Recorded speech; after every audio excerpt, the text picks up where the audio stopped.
The conference room fell silent when she walked in. No uniform. No badge. Just a young woman in casual clothes carrying a worn leather briefcase. The security director's face turned red. She's not even in uniform, he barked at his team. Then the supervisor leaned forward, his voice dropping to ice-cold precision. She's Black Ops, you don't question her. In that moment, everyone realized they'd made a terrible assumption about Ivy Harris. This is the story of the operative they dismissed as irrelevant, until she became the only one who could save them all. Before we continue, let us know where you're watching from. If you're enjoying this, don't miss out, subscribe now for more. The morning sun cast long shadows across the European Intelligence Agency's headquarters in Brussels. It was supposed to be a normal Tuesday: paperwork, routine assessments, the usual bureaucratic tedium that filled the days between actual operations. Ivy Harris arrived at 7 a.m., 2 hours before most analysts showed up, carrying a thermos of tea and the weight of 8 months' worth of invisibility. At 23 years old, Ivy had graduated top of her class from Cambridge with degrees in cryptography and behavioral psychology. She spoke 6 languages fluently, could break most encryption systems in under an hour, and had a photographic memory that made her invaluable to intelligence operations. Yet somehow, she remained the most overlooked person in the entire building. The problem wasn't her skills, everyone acknowledged she was brilliant. The problem was everything else. She looked too young, too gentle, too soft. While other operatives dressed in tactical gear and carried themselves with military precision, Ivy showed up in cardigans and reading glasses, looking more like a graduate student than an intelligence analyst. Her colleagues called her the professor behind her back, though never with respect. To them, she was the person who prepared briefing documents, who organized files, who made sure everyone else had the information they needed to do the real work. But Ivy had never been given the chance to do the real work herself. She settled into her desk in the basement level, Section D, where they kept the support staff and archivists. Her workspace was tucked between filing cabinets and old computer servers, a far cry from the glass-walled offices upstairs where field operatives planned missions and made decisions that shaped international security. From her corner, she could hear everything though. The ventilation system carried voices from 3 floors above, and Ivy had learned to piece together entire operations just by listening to fragments of conversation. This morning, those fragments told her something big was happening. Operative in Prague has gone dark. Suspected double agent within Eastern European network. Needs someone who can move without being noticed. Ivy's fingers paused over her keyboard. An operative gone dark meant either capture, defection, or death. A suspected double agent meant the entire regional network was compromised. And the need for someone inconspicuous? That was the kind of mission that usually went to veterans with decades of field experience. The morning briefing started at 9 a.m. sharp in the main operations center. Ivy wasn't invited, she never was, but she'd learned long ago that being invisible had advantages. She made her way to the archive room adjacent to the ops center, where a maintenance vent provided a perfect view of the proceedings through a ceiling grate. Director Wilhelm Vandermeer stood at the head of the table, his silver hair and commanding presence filling the room. Around him sat the agency's top operatives: Alexander, the former Spetsnaz officer who specialized in hostile extractions; Natasha, the surveillance expert who could track anyone across any city; Jean-Paul, the master of disguise who'd infiltrated terrorist cells across 3 continents. Situation is critical, Vandermeer announced, pulling up a digital map of Central Europe. Agent Falcon has missed 3 scheduled check-ins. His last known location was Prague, where he was investigating suspected leaks in our Czech network. We have reason to believe he's either been compromised or has turned. The room erupted in questions. Ivy listened carefully, her mind already analyzing patterns and possibilities that the operatives below hadn't considered. The problem, Vandermeer continued, raising his hand for silence, is that our entire Prague network is potentially compromised. Anyone we send in will be recognized. They'll be watching for our people at every entry point, airports, train stations, border crossings. We need someone who can get in completely clean. What about diplomatic cover? Alexander suggested, his Russian accent thick despite years in Western Europe. Too obvious, Natasha countered. If there's a mole, they'll know to watch diplomatic channels. Could we borrow someone from another agency? Jean-Paul offered. Someone their network wouldn't recognize? Vandermeer shook his head. Too risky. We can't trust that other agencies haven't been penetrated too. This needs to be completely internal, but someone they wouldn't expect. From her position in the archive room, Ivy's mind raced. She'd been studying the Prague network for months as part of her analytical work. She knew the safe houses, the contact protocols, the surveillance blind spots. She knew something else too, something she'd noticed in communications intercepts but hadn't reported because no one ever asked for her operational insights. There was a pattern in the timing of Agent Falcon's missed check-ins. Not the pattern of someone captured or killed, but the pattern of someone deliberately going dark. The intervals were too precise, too calculated. Falcon wasn't compromised, he was hiding. And if Ivy was right about why he was hiding, then the suspected mole wasn't in Prague at all. They were right here in Brussels.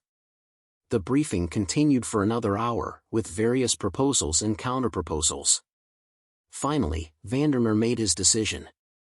We'll send Alexander and Natasha as a two-person team. Use tourist cover, separate entry points. Link up in Prague and start the search. It was the wrong decision. Ivy knew it immediately. Alexander and Natasha were too known, too skilled, too obviously capable. Anyone watching for agency operatives would spot them within hours, tourist cover or not. What they needed was someone so unremarkable, so seemingly harmless, that no intelligence network would look twice. They needed someone like her. As the briefing dispersed, Ivy remained in the archive room, wrestling with a decision. She could return to her desk, file her analysis reports, and let the situation play out as Vandermeer planned. It was the safe choice, the expected choice, the choice that kept her in her comfortable role of invisible support staff. Or she could do something that would either end her career or transform it entirely. She thought about Agent Falcon, alone and hiding in Prague, waiting for extraction that might never come, or worse, waiting for help that would blow his cover and get him killed. She thought about the mole, still embedded in their network, feeding information to hostile services while everyone focused on the wrong city. She thought about all the times she'd seen the right answer clearly but had been ignored because she wasn't important enough to be heard. Ivy had spent 8 months being invisible. Maybe it was time to use that invisibility as her greatest asset. The decision came to Ivy at 11 p.m., sitting alone in her basement office while the rest of the building slept. She couldn't go through official channels, couldn't trust that Beaumont wouldn't learn about her suspicions before anyone could act. If she was going to save Agent Falcon and expose the mole, she'd have to do it herself. Which meant she'd have to go to Prague. The thought terrified her. Ivy had never been on a field operation. Her training consisted of classroom scenarios and computer simulations, not real-world surveillance and extraction. But she also knew something that none of the experienced operatives seemed to understand: sometimes the best disguise wasn't a disguise at all. She wouldn't go to Prague as an operative. She'd go as exactly what she appeared to be, a young academic researcher, traveling to study archives, completely harmless and entirely beneath notice. Ivy spent the night preparing.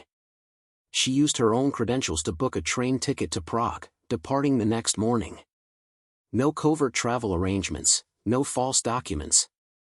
Just a simple ticket purchased on her personal credit card, easy to trace if anyone looked, which was exactly why no one would suspect it was part of an operation. She packed a small suitcase with clothes from her normal wardrobe, nothing tactical, nothing that would seem out of place for a graduate researcher. She added her laptop, several academic journals, and a guidebook to Prague's historical sites. The only concession to her real purpose was a secure phone hidden in a false bottom of her toiletry bag and a small canister of pepper spray tucked into her jacket pocket. At 5 a.m., she left a detailed report on her desk, the evidence against Beaumont, her analysis of Agent Falcon's situation, and her plan to extract him from Prague. The report was sealed in an envelope addressed to Director Vandermeer, marked to be opened only if I don't return by Sunday. If everything went well, she'd be back before anyone noticed she was gone. If things went badly, at least the truth would come out. The train departed Brussels at 6:30 a.m. Ivy found a window seat in a second-class carriage, surrounded by ordinary travelers, businesspeople, tourists, students. She looked exactly like she belonged there, because she did. This was her natural habitat, not the world of tactical operations and covert surveillance.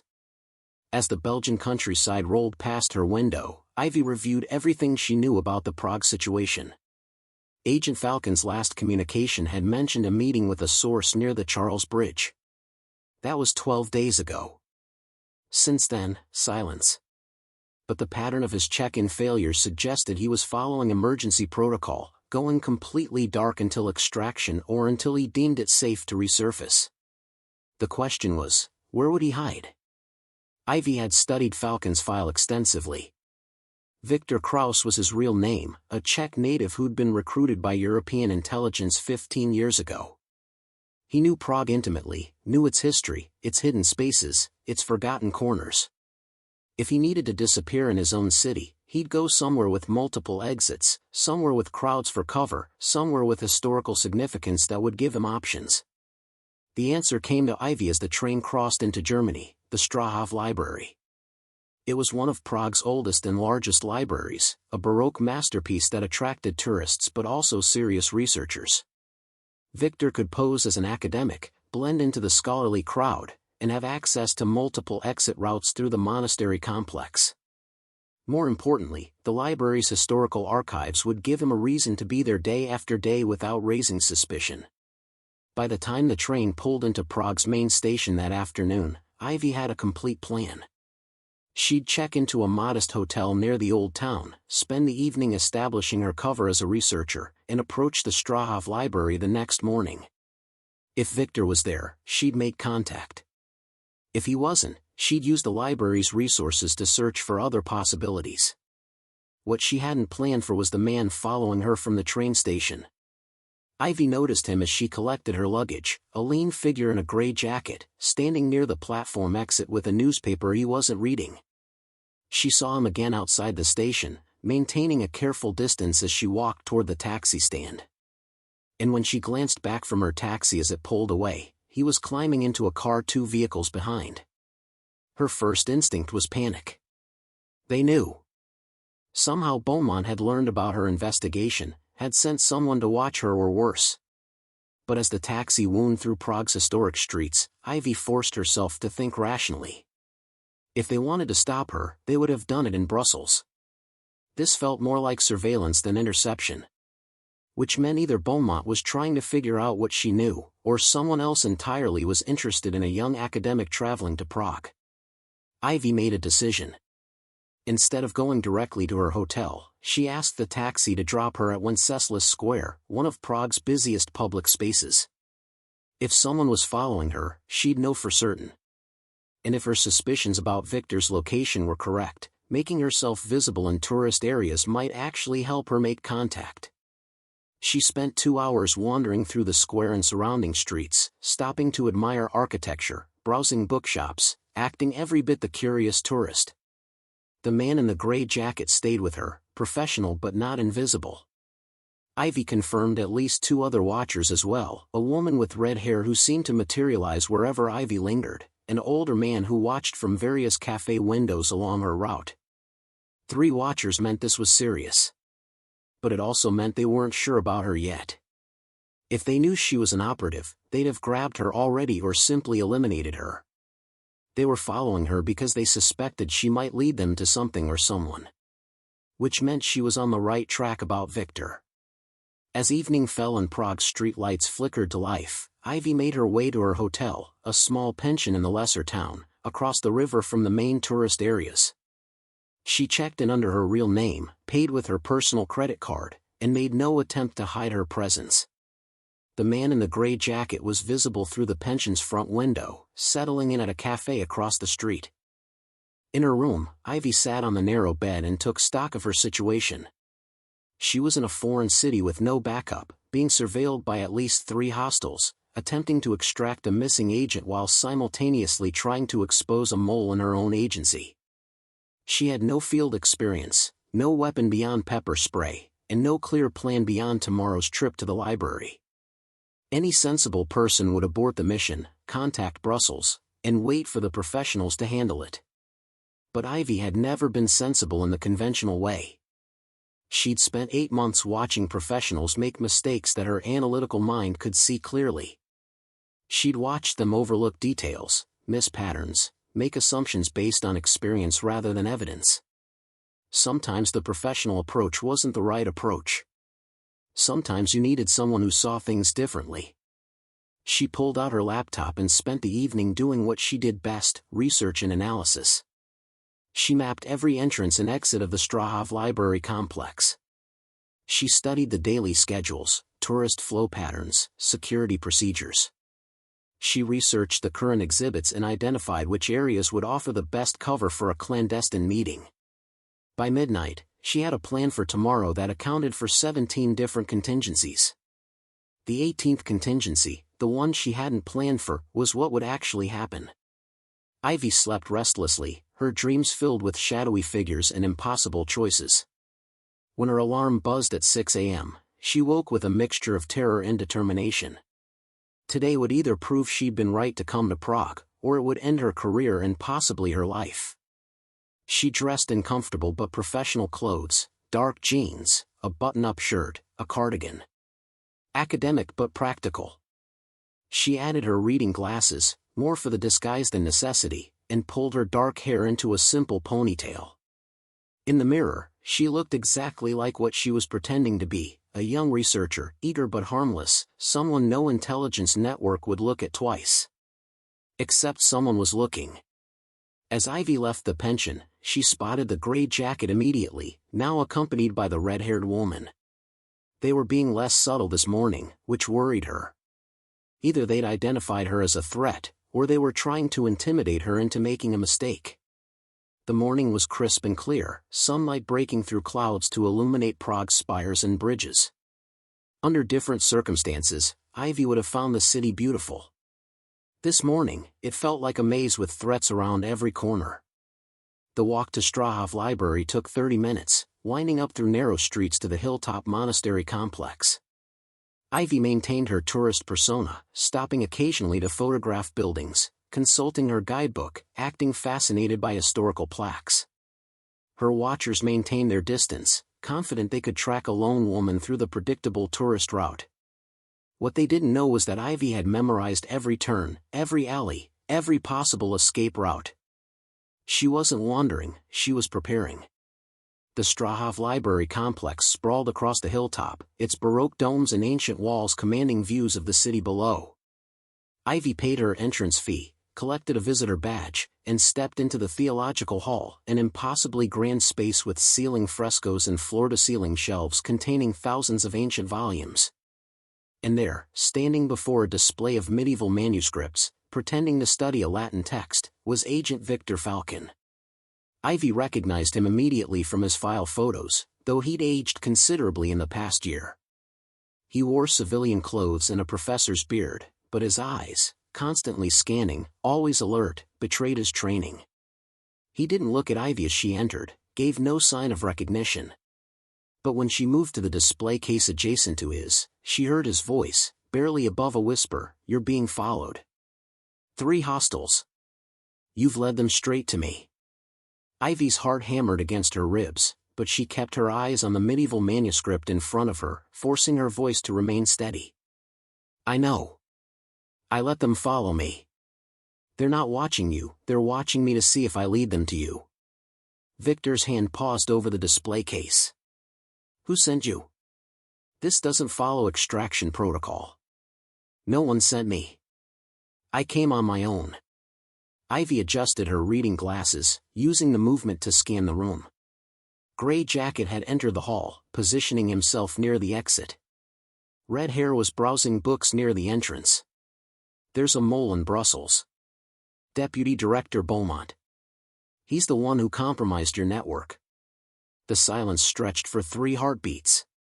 When Victor spoke again, his whisper carried an edge of steel. You came alone to tell me this? What kind of analyst are they recruiting now? The kind they don't put on actual missions. Ivy pulled out her phone, pretending to photograph the manuscript while actually showing Victor the evidence file she'd compiled. The kind invisible enough to travel to Prague without anyone in Brussels noticing until it's too late. Victor glanced at the phone screen, his expression unreadable. That's circumstantial at best. You've risked both our lives on educated guesses. The pattern analysis is solid. Beaumont's the leak. Ivy pocketed her phone. But that's not why I'm really here. I'm here because you went dark 12 days ago following a very specific protocol. You're not hiding from external threats, you're hiding because you discovered something that made everyone in the Prague network suspect. Clever girl. Victor moved to another display case, and Ivy followed, maintaining the pretense of scholarly interest. I found evidence that our entire Czech operation is being monitored. Not just by hostiles, but by someone inside our own agency with access to classified communications. When I tried to report it through secure channels, those same channels were compromised within hours. So you disappeared before Beaumont could have you eliminated. Ivy studied an illuminated manuscript, her mind racing.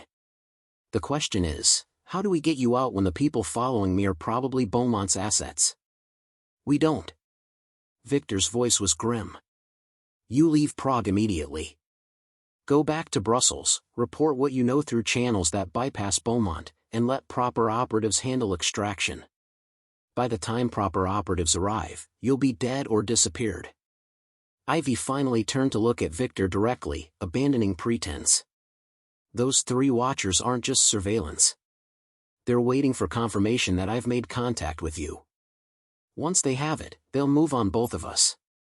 Victor's jaw tightened. Then you've killed us both by coming here. No. Ivy felt a strange calm settling over her, the same clarity she experienced when solving complex cryptographic puzzles. I've given us an opportunity. They're watching me because they think I'm an amateur who'll lead them to you. Which means they're not watching you as closely as they should be. What are you suggesting? I'm suggesting we use their assumptions against them. Ivy pulled out her guidebook, opening it to a map of the monastery complex. You've been here for days. You know every exit, every blind spot, every place where security cameras don't reach. I know their surveillance pattern because I've been watching them watch me all morning. Victor studied the map, then glanced at the theological hall's vaulted ceiling. There's a maintenance corridor behind the eastern wall. Leads to the monastery gardens, then down to the lesser town through a series of old passages. The tourists never see it, and most locals have forgotten it exists. Can you reach it without being spotted? I can if they're focused on you. Victor met her eyes. But that means you'll be exposed. The moment I disappear, they'll grab you for interrogation. Not if I disappear first. Ivy smiled slightly. I may not have field training, but I do have something useful. I look exactly like what they think I am. Harmless. Forgettable. Easy to lose in a crowd. That's not a plan. That's improvisation. Right now, improvisation is all we have. Ivy checked her watch. Tourist buses arrive every 30 minutes. The next one is due in 7 minutes. That's our window. Victor hesitated, clearly weighing the risks. Finally, he nodded. If this works, you've saved my life. If it doesn't, we both die in Prague. Then let's make sure it works. The next 5 minutes moved with excruciating slowness. Ivy continued her scholarly tour of the theological hall, taking photographs, consulting her guidebook, occasionally pausing to write notes in a small journal. Every movement was calculated to appear innocent while actually positioning her for what came next. Victor maintained his distance, but Ivy could sense his tension. He'd spent 12 days hiding, watching, waiting for extraction that never came. Now his rescue depended on an untrained analyst with nothing but audacity and analytical thinking. Through the hall's tall windows, Ivy spotted the tourist bus pulling into the monastery parking area. Right on schedule. She watched as approximately 40 visitors disembarked, mostly older Europeans with cameras and guidebooks. Perfect cover. Gray Jacket had positioned himself near the main exit, his attention fixed on Ivy. Red Hair was browsing the Baroque Hall's western section, maintaining sight lines to both Ivy and the entrance. The third watcher, older man, was outside. Ivy had spotted him through the windows, monitoring the courtyard. 3 minutes, Ivy whispered, moving close enough to Victor that her words carried. When the tour group enters, I'll create a distraction at the western end. You move east, maintenance corridor. Don't look back. Victor's response was barely audible. What kind of distraction? The kind that makes everyone focus on me instead of you.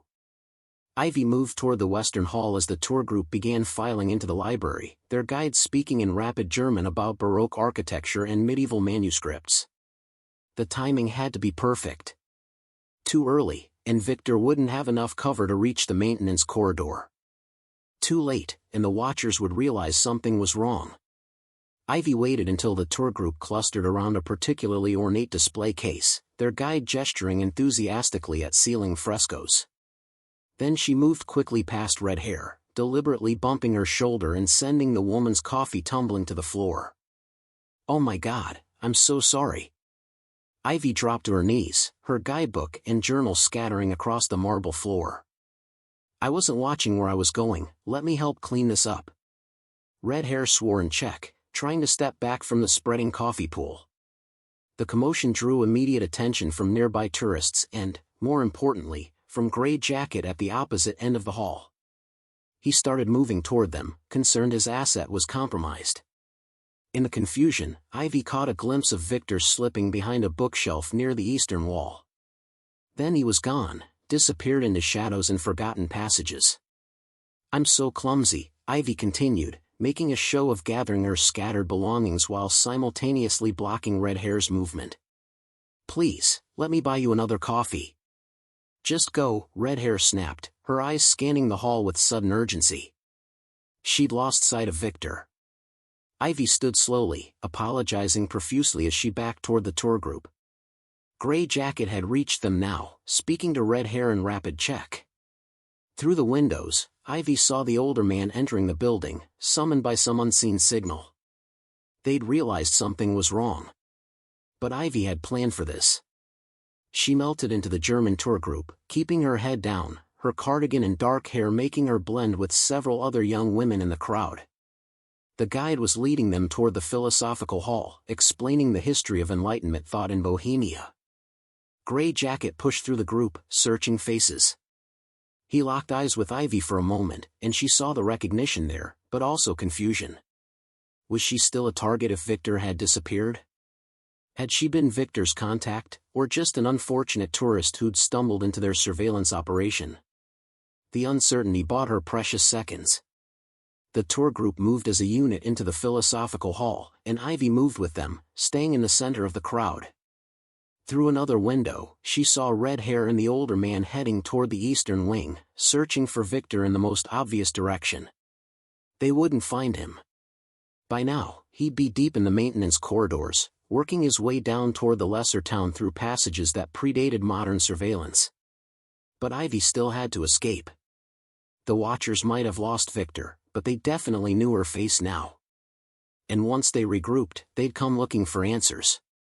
The philosophical hall was even more grand than the theological wing, with a ceiling fresco depicting mankind's struggle for knowledge. The tour guide droned on about Baroque symbolism while Ivy calculated her next move.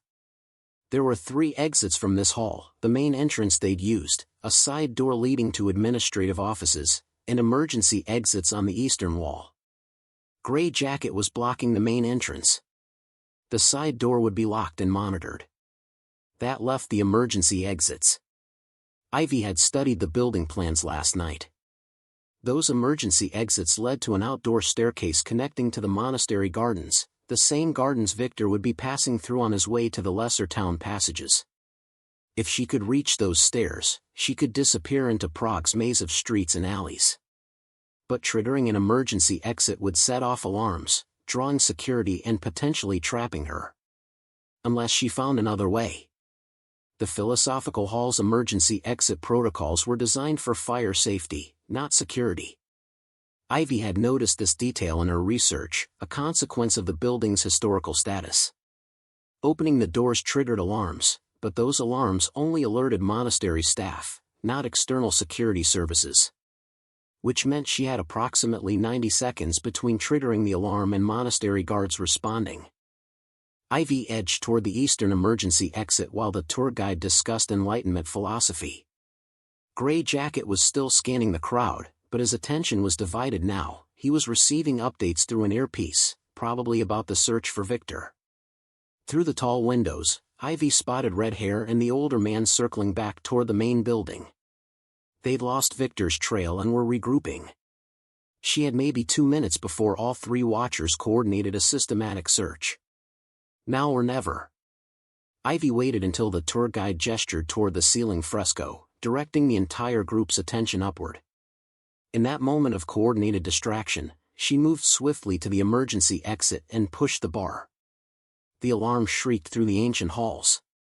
The tour group erupted in confusion, the guide shouting in German about orderly evacuation. Gray Jacket spun toward the sound, fighting through the suddenly panicking crowd. But Ivy was already gone, the heavy door slamming shut behind her. The outdoor staircase was narrow and steep, descending 3 levels to the monastery gardens. Ivy took the stairs 2 at a time, her academic shoes slipping on worn stone. Behind her, she heard the door burst open, Gray Jacket in pursuit. The gardens sprawled across the hillside in geometric patterns, baroque hedges and gravel paths creating a maze of sight lines and cover. Ivy ran through them, abandoning her harmless tourist persona for pure survival instinct. Her cardigan snagged on a hedge, she tore free and kept moving. Ahead, she spotted an arched gateway leading to a lower terrace. Beyond it, the red tile roofs of Lesser Town descended toward the Vltava River. Somewhere in those medieval streets, Victor was making his escape. If Ivy could reach them, she could disappear too. But Gray Jacket was fast, younger than she'd initially assessed, and trained for pursuit. His footsteps crunched on gravel behind her, closing the distance. Ivy burst through the arched gateway and found herself on a narrow terrace overlooking the city. To her left, more gardens. To her right, a stone wall with a locked gate. Straight ahead, a drop of 15 feet to another garden level. Dead end. Gray Jacket appeared in the archway, breathing hard but steady. He drew a weapon from inside his jacket, not a gun, but something smaller. A tranquilizer probably, meant for quiet capture rather than killing. "You've made this very complicated," he said in accented English. "Who are you working with? Where is Agent Falcon?" Ivy backed toward the wall, her mind racing through options. The pepper spray in her pocket was useless at this distance. The drop was too high to jump safely. The locked gate wasn't something she could climb quickly enough. "I'm just a researcher," she said, maintaining her cover even though they both knew it was blown. "I don't know who you're talking about." "You're with European intelligence. Brussels Station." Gray Jacket moved closer, the tranquilizer gun steady in his hand. "You led us right to Falcon, then helped him escape. Very clever for someone who looks so academic." He was right, she'd miscalculated. She thought her invisibility would protect her, thought being underestimated was an advantage. Instead, she'd walked straight into a trap and now Victor's escape would mean nothing because they'd extract information from her. Unless she did something completely unexpected. Ivy glanced at the drop behind her. 15 feet to the garden below. High enough to break bones if she landed wrong. But the garden beds looked soft, recently tilled earth and flowering bushes that might cushion the fall. "Don't," Gray Jacket warned, reading her intention. "You'll injure yourself, and we'll still catch you." He was probably right. But probably wasn't certainly, and Ivy had built her entire career on finding possibilities others overlooked. She jumped. The fall seemed to last forever. Wind rushed past her face, her stomach lurched into her throat. Then she hit the garden bed with brutal force, rolling instinctively to distribute impact. Pain exploded through her left ankle, and thorny roses tore at her clothes and skin. But she was moving. Scrambling to her feet despite the ankle's protest, limping toward a stone archway that led to monastery access roads. Above her, Gray Jacket appeared at the terrace edge. For a moment, she thought he might jump too. Instead, he spoke urgently into a radio, coordinating with Red Hair and older man to cut off her escape routes. Ivy hobbled through the archway and found herself on a service road that wound down the hill. A delivery truck was parked nearby, the driver unloading supplies. Without thinking, Ivy slipped behind the truck, squeezed into the cargo area, and pulled a canvas tarp over herself. The truck's cargo space smelled of fresh bread and vegetables, monastery supply delivery. Ivy curled under the tarp, her injured ankle throbbing, scratches from the rose garden bleeding through her torn cardigan. Every breath came with sharp pain that suggested bruised ribs from the fall. She'd escaped immediate capture, but barely. And now she was hiding in a delivery truck, hoping the driver wouldn't discover her before leaving the monastery grounds. The driver finished unloading, exchanged words with someone in Czech, then climbed back into the cab. The truck's engine rumbled to life. Ivy held her breath as they began moving, winding down the hill on narrow service roads. Through gaps in the tarp, she caught glimpses of Prague's spires and bridges, the city spreading out below in layers of history and beauty. Under other circumstances, she'd have found it breathtaking. Now it just looked like a labyrinth where she was being hunted. The truck reached the main road and picked up speed. Ivy risked pulling back a corner of the tarp to see where they were going, heading west, away from the monastery, deeper into lesser towns' residential areas. After 10 minutes, the truck slowed and stopped. Ivy heard the driver get out, heard doors opening and closing. More deliveries. She waited until she heard him enter a building, then carefully climbed out of the cargo area. Her ankle screamed protest when she put weight on it. Definitely sprained, possibly fractured. Her clothes were torn and bloodied, her hair had escaped its ponytail, and she looked nothing like the neat academic researcher who'd entered Strahov Library an hour ago. She limped away from the truck, searching for somewhere safe to regroup. The street was residential, quiet apartment buildings with small shops at ground level. A few pedestrians gave her curious glances, but Prague saw enough tourist mishaps that a disheveled young woman didn't trigger immediate alarm. Ivy ducked into a small cafe, ordering coffee in broken Czech while trying not to collapse from pain and adrenaline crash. The cafe's bathroom mirror showed the damage, scratches across her cheek and arms, her cardigan in tatters, leaves and dirt in her hair. But she was alive. And more importantly, Victor had escaped. Ivy cleaned up as best she could, then pulled out her secure phone. No messages from Victor, which was expected. He'd be maintaining radio silence until completely clear of Prague. But she had to get word to Brussels somehow, had to warn Director Vandermeer about Beaumont before the mole realized his operation was compromised. The problem was that all normal communication channels ran through systems Beaumont could monitor. She needed someone she could trust absolutely, someone outside the regular chain of command. Her fingers hovered over the phone's contacts. There was one person who might help, might being the operative word. Katerina Novak, a senior analyst in the Berlin station who'd mentored Ivy during her training. They'd stayed in contact through personal email, trading research insights and occasional gossip about agency politics. Katerina wasn't technically in Ivy's chain of command, which meant messages between them might not trigger Beaumont's monitoring systems. It was a risk, but everything was a risk now. Ivy composed a carefully worded message that would look innocent to casual observers but would alert Katerina to the real situation, visiting Prague archives as planned. Found some fascinating historical discrepancies in records from 1989. Similar to the Belgium documents you mentioned last month. Think this needs specialized review before publication. Can you recommend someone? 1989 was code for the Cold War era, when intelligence networks were rife with double agents. Belgium documents referenced Brussels.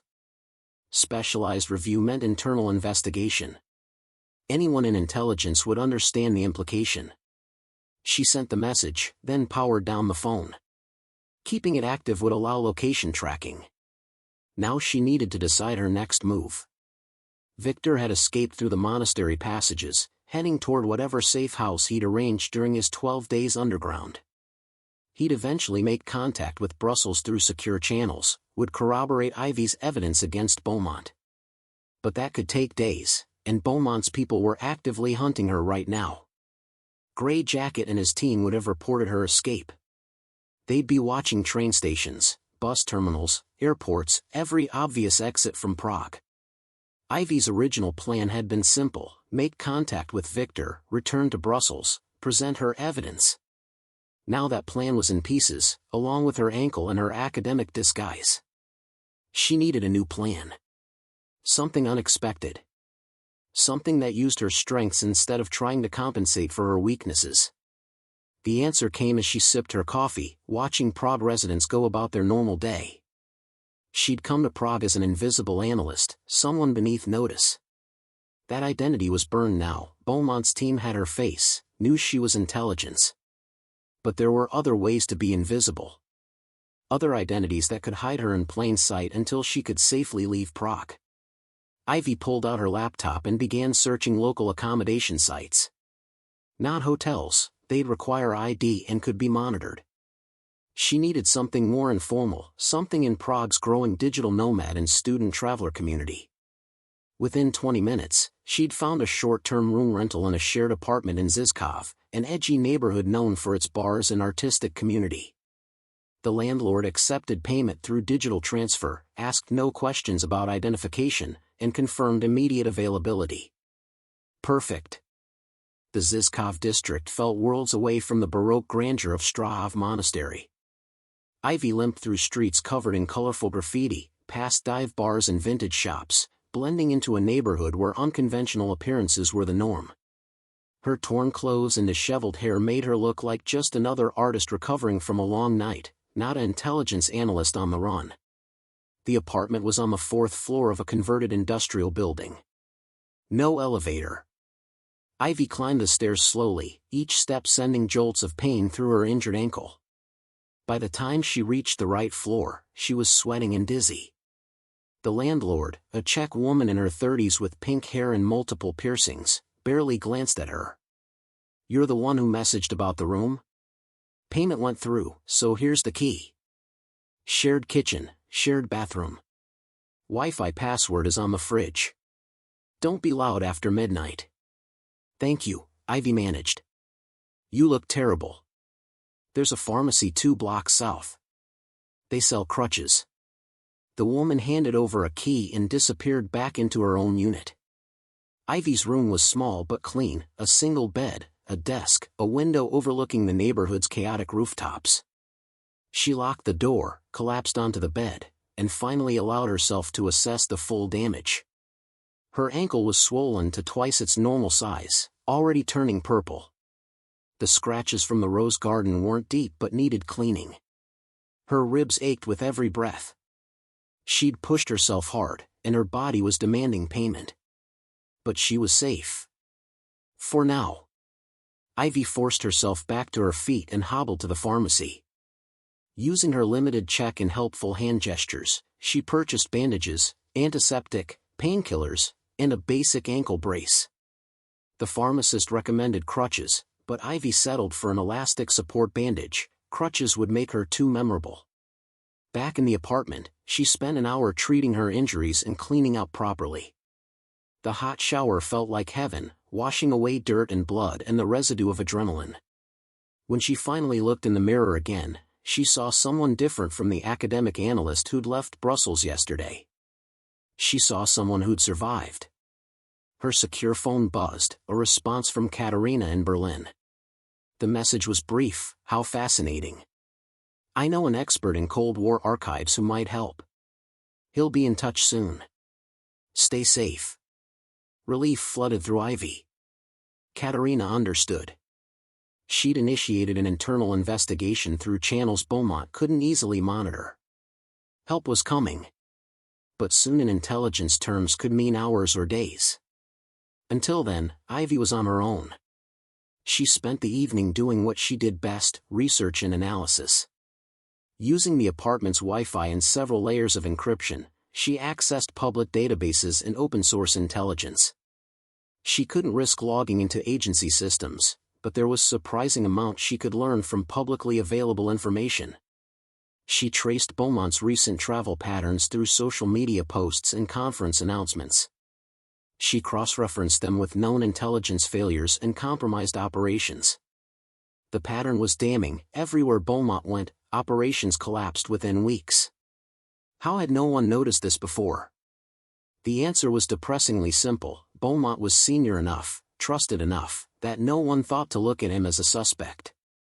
And anyone who might have noticed the pattern, like Ivy, wasn't important enough for their analysis to be taken seriously. Until now. By midnight, Ivy had compiled a comprehensive case file against Beaumont that went far beyond her original evidence. She'd connected him to at least 7 compromised operations across 4 countries over the past 18 months.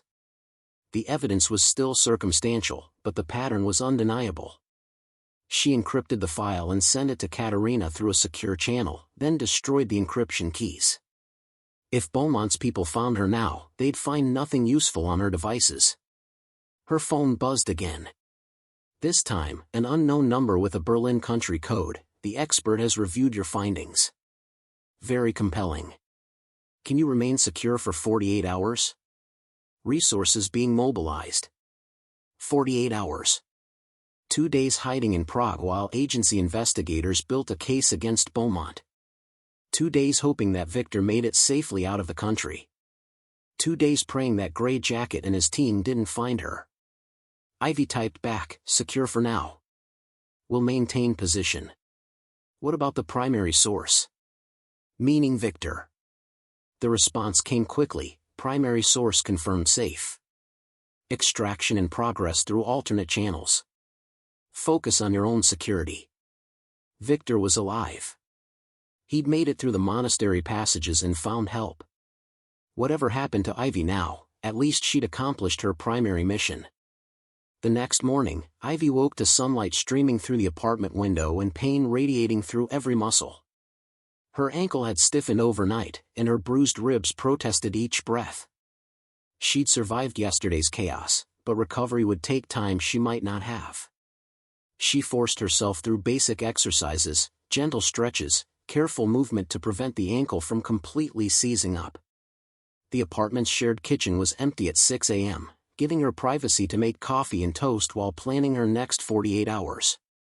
Staying hidden meant establishing a routine that wouldn't attract attention. She'd paid for a week's rent, which gave her legitimate reason to be in the building. But she needed to blend into Zizkov's artistic community, needed to look like she belonged. Using cash from the small emergency fund she'd brought, Ivy visited a local thrift store and assembled a new wardrobe, vintage band t-shirts, worn jeans, a black leather jacket that had seen better days. She bought cheap sunglasses and a beanie that covered most of her dark hair. When she looked in the store's mirror, she saw someone completely different from the academic analyst or the professional operative. She saw a grad student artist, unremarkable and forgettable. The transformation complete, Ivy spent the day moving through Zizkov like a local. She found a cafe with strong coffee and free Wi-Fi, where she could work on her laptop without drawing attention. She visited galleries and bookshops, establishing a pattern of movement that would explain her presence in the neighborhood if anyone questioned it. But beneath the casual routine, she remained vigilant. Gray Jacket and his team were professionals. They'd be searching systematically, checking hotels and hostels, monitoring transportation hubs. Eventually, they might expand their search to residential areas like Zizkov. By evening, Ivy had identified 3 escape routes from her apartment and memorized the neighborhood's layout well enough to navigate without maps. She'd located 2 different internet cafes where she could access secure communications if needed. She'd even befriended a street artist named Pavel who seemed to know everyone in the area, useful local knowledge if she needed help quickly. Her secure phone buzzed as she sat in a bar nursing a beer she couldn't really afford. Situation in Brussels developing. The expert has presented findings to appropriate authorities. Expect significant movement within 24 hours. Maintain current security posture. 24 hours. One more day, and Beaumont would be arrested. One more day, and Ivy could come in from the cold. She allowed herself a small smile. She'd done it. An untrained analyst with no field experience had exposed a mole, saved an agent, and survived pursuit by hostile operatives. The impossible mission that everyone said she couldn't handle. But the smile faded when she noticed the man at the bar. He was watching her reflection in the mirror behind the bottles, not obviously, but with the practiced casualness of professional surveillance. 30s, athletic build, drinking slowly while his eyes tracked her movements. Ivy's heart rate spiked. She hadn't seen this man before. Not part of Grey Jacket's team, which meant either Beaumont had sent additional assets or someone else entirely was interested in her. She finished her beer slowly, paid in cash, and left through the front door. The street outside was busy with evening crowds, young people heading to bars and clubs, perfect cover for both hunter and hunted. Ivy walked north toward her apartment, checking reflections in shop windows. The man from the bar was following, maintaining distance but definitely tracking her. She turned down a side street, then another, leading him away from her actual location. The neighborhood grew quieter. Fewer people, longer shadows. Ivy's injured ankle throbbed with each step, slowing her down. She needed to lose this tail before he discovered where she was staying, but running wasn't an option with her injury. Think. Analyze. Find the solution they won't expect. Ahead, she spotted a music venue with crowds gathering outside, some kind of concert starting soon. People in alternative fashion, heavy makeup, artistic chaos. Perfect camouflage. Ivy slipped into the crowd, using bodies for cover. She pulled off her beanie, shook out her hair, and merged with a group of young women heading inside. The venue's entrance was chaotic, multiple doors, busy staff, no systematic security. Inside, the space was dark and loud, industrial music pounding from massive speakers. Ivy moved through the crowd toward the back, where exit signs glowed green through the haze. She found a rear door marked Artists Only and slipped through before anyone could stop her. The door led to a backstage area, equipment cases, nervous musicians, the controlled chaos of pre-show preparation. Ivy walked confidently through, as if she belonged, and found another exit leading to an alley behind the building. She emerged 3 blocks from where she'd entered, her tail lost in the venue's chaos. But the encounter worried her. If Beaumont was sending additional people to Prague, her 48-hour window might not be enough. Ivy took a circuitous route back to her apartment, stopping frequently to check for surveillance. The man from the bar didn't reappear, but she couldn't shake the feeling of being watched. Prague's medieval streets felt less charming now, more like a maze designed to trap rather than enchant. It was past midnight when she finally climbed the stairs to her 4th-floor room. Every step made her ankle scream, and exhaustion dragged at her like physical weight. She wanted nothing more than to collapse into bed and sleep for 12 hours. But when she reached her floor, she noticed something wrong. The hallway light that had been flickering yesterday was now completely dark. And her door, she'd left it locked, she was certain, stood slightly ajar. Someone had been in her room. Might still be in her room. Ivy's hand moved instinctively to the pepper spray in her jacket pocket. Her mind raced through options. She could run, but where? She could call for help, but from whom? The apartment's landlord wouldn't appreciate being woken for what might be nothing more than a door that hadn't latched properly. Or it might be Grey Jacket's team, waiting in the darkness. She approached quietly, every sense heightened. Through the crack in the door, she could see her room was dark, but a shape moved near the window, someone standing there, looking out at the street below. Ivy gripped the pepper spray, steadied her breathing, and pushed the door open. Finally, a familiar voice said in accented English. "I was beginning to think you'd decided to sleep somewhere else." Victor Falcon stood by the window, very much alive and surprisingly calm for someone who'd escaped hostile surveillance less than 24 hours ago. "How did you find me?" Ivy asked, relief and anger mixing in equal measure. "Same way you found me. Analysis and pattern recognition." Victor moved away from the window, and in the dim light from the street, Ivy could see he looked better than when she'd seen him in the library. Clean clothes, freshly shaved, the haunted look replaced by professional focus. You helped me escape, then disappeared. I figured you'd go to ground somewhere unconventional. Zizkov seemed likely, right demographics for blending in, far from tourist areas where Beaumont's people would search first. That doesn't explain how you found this specific apartment. I checked short-term rental sites for yesterday's new listings paid through digital transfer without ID requirements. Victor smiled slightly. You taught yourself to think like an operative. I taught myself to think like you. Ivy closed the door and locked it. You should be in Berlin by now. Katerina said extraction was in progress. Extraction is arranged, but I'm not leaving Prague until you do. Victor gestured for her to sit on the bed while he took the desk chair. You saved my life, Harris. I'm not about to leave you exposed while Beaumont's people hunt you. I can handle myself. You've done remarkably well for someone with no field training. Victor's tone wasn't condescending, just factual. But that man following you tonight? He wasn't one of the original surveillance team. Beaumont is escalating, bringing in additional assets. They're getting desperate, which makes them dangerous. Ivy's hands trembled slightly, adrenaline crash mixing with pain and exhaustion. Katerina said 24 hours. If I can stay hidden until tomorrow night, Brussels will have arrested Beaumont and this will be over. Arrests take time. Evidence review, legal approvals, coordinating with multiple agencies. Victor leaned forward, his expression serious. You've done the impossible part, Harris. You've exposed the mole. But the last 24 hours might be the most dangerous because Beaumont knows the walls are closing in.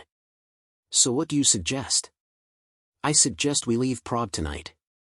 Together. I have extraction arranged through Berlin Station, secure transportation, false documents, the full package. We can both be in Brussels by morning, safe in friendly territory when the arrests happen. It was tempting. God, it was tempting. To stop running, to have professional backup, to let someone else handle the tactical decisions while she focused on what she did best, analysis and evidence. But something bothered Ivy about the timing. Victor had been underground for 12 days, hiding from everyone, trusting no one. Now suddenly he had extraction arranged, transportation ready, everything organized for a quick departure. When did you arrange this extraction? She asked carefully. This afternoon, after I confirmed you were in Prague. Victor's expression didn't change. Why? Because you've been completely dark for almost 2 weeks. No communications, no contact with agency assets. Now within hours of meeting me, you've got full extraction support? I made contact with Berlin Station through emergency protocols. They fast-tracked my request when they learned about your situation. It made sense. It should make sense. But Ivy's analytical mind kept finding problems with the narrative. Emergency protocols required verification procedures that took time. Berlin Station wouldn't fast-track anything without extensive vetting, especially for an agent who'd gone dark under suspicious circumstances. Unless this wasn't really Victor Falcon. The thought hit Ivy like ice water. She'd seen Victor's file photos, had recognized him in the library. But file photos could be matched, appearances could be imitated. She'd been so focused on finding Agent Falcon that she'd never confirmed his identity beyond visual recognition. What was your first posting? Ivy asked, her voice carefully neutral. Victor's eyes narrowed slightly. Budapest. Why? Just curious. Ivy's hand moved subtly toward the pepper spray. And who recruited you? This is an odd time for security verification. Humor me. A long pause. Then Victor smiled, but it didn't reach his eyes. You're smarter than I gave you credit for, Harris. Most people in your position would have been relieved to see a friendly face. Most people in my position would be dead. Ivy's fingers closed around the pepper spray. Who are you really? The streets of Prague at 2 a.m. were a study in contrasts, brightly lit tourist areas giving way to dark residential blocks, late-night revelers mixing with early morning workers. Ivy moved through this landscape like a ghost, using every technique she'd learned from 2 days of survival. She avoided main thoroughfares where surveillance cameras were concentrated. She stuck to residential areas where her disheveled appearance wouldn't trigger suspicion. She moved in spurts, walking normally for blocks, then ducking into doorways to check for tails, constantly varying her pattern. Her ankle screamed with every step, but adrenaline and desperation kept her moving. She'd come too far to fail now. 45 minutes to reach Old Town Square. 45 minutes to stay ahead of Beaumont's people and reach extraction. The pink-haired landlord had been surprisingly understanding after the police left. She'd helped Ivy with a spare ankle brace and pointed out a back exit through the building's basement, a route that would avoid anyone watching the main entrance. It was a kindness Ivy wouldn't forget, assuming she survived to remember it. At 2:20 a.m., Ivy crossed the Vltava River on the Charles Bridge. The famous Baroque statues loomed in darkness, their features ghostly in sparse streetlight. A few tourists still wandered despite the hour, taking photos, soaking in the medieval atmosphere. Ivy stayed among them, just another traveler captivated by Prague's beauty. But her eyes constantly scanned for threats. Every parked car might contain watchers. Every pedestrian might be an operative. The imposter from her apartment would have reported her escape. Beaumont's entire Prague network would be mobilized now, desperate to grab her before extraction. She spotted the first tail at 2:35 a.m., a woman in running clothes, moving too purposefully for an actual jogger at this hour. Ivy diverted into a 24-hour convenience store, buying water she didn't need while the woman passed by outside. The second tail appeared minutes later, a man pretending to study his phone while actually tracking her movement. They were boxing her in, trying to guide her toward a capture point. Ivy's analytical mind mapped their positions and predicted their strategy. They'd force her east, away from Old Town Square, into quieter streets where a quiet kidnapping wouldn't draw attention. Standard herding tactics for mobile surveillance. Which meant she needed to do something unstandardly mobile.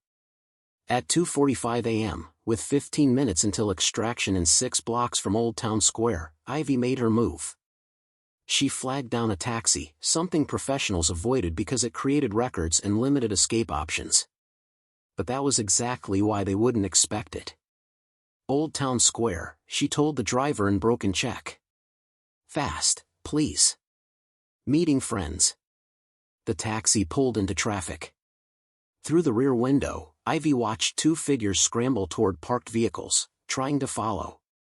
But Prague's medieval street layout wasn't designed for modern car chases. The taxi navigated narrow lanes and one-way streets with local knowledge that tourists couldn't match. Ivy reached Old Town Square at 2:53 a.m. She paid the driver, tipped generously, and stepped out into the historic plaza. The medieval square was nearly empty, a few stragglers leaving late-night bars, a homeless person sleeping on a bench, pigeons roosting on the astronomical clock. Southeast corner, the message had said. Near the clock. Ivy limped in that direction, her heart pounding. She'd made it.